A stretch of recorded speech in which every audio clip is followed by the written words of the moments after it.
Special Forces star Brody Jenner says parent Caitlyn transitioning on TV felt not very genuine. Brody Jenner opened up about his relationship with parent Caitlyn Jenner on the Wednesday, January 15th, episode of Special Forces, World's Toughest Test. The MTV alum admitted that the former pro athlete was gone a lot during his childhood.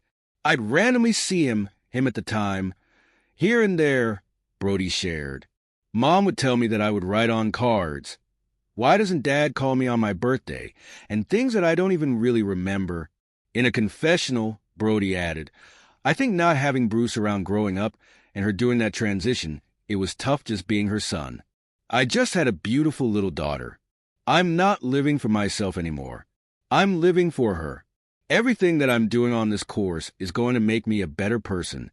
Despite their difficult past, Brody admitted that his relationship with Caitlyn is better now than it once was. Later, during a meeting with the instructors, Brody reiterated that his parent wasn't around that much over the years. He also admitted that Caitlyn marrying Kris Jenner and starting a new family made him feel a little bit abandoned.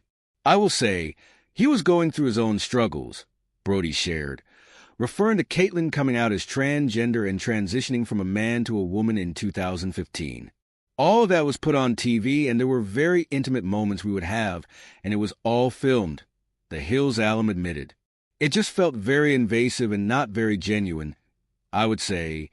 Brody said it wasn't until recently that he got a real, sincere apology from Caitlyn. It was the first time in my life I had ever gotten an apology, he continued. You know, I'm sorry for not being there, and honestly it meant a lot.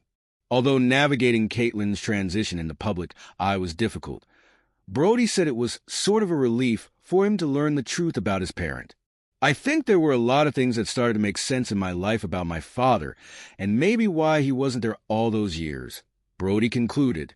I think when you have kids, you need to accept a little responsibility, and that the things that you do are also going to reflect on them as well. I think it really has shaped me to do everything different and to really be there and be present to my little girl.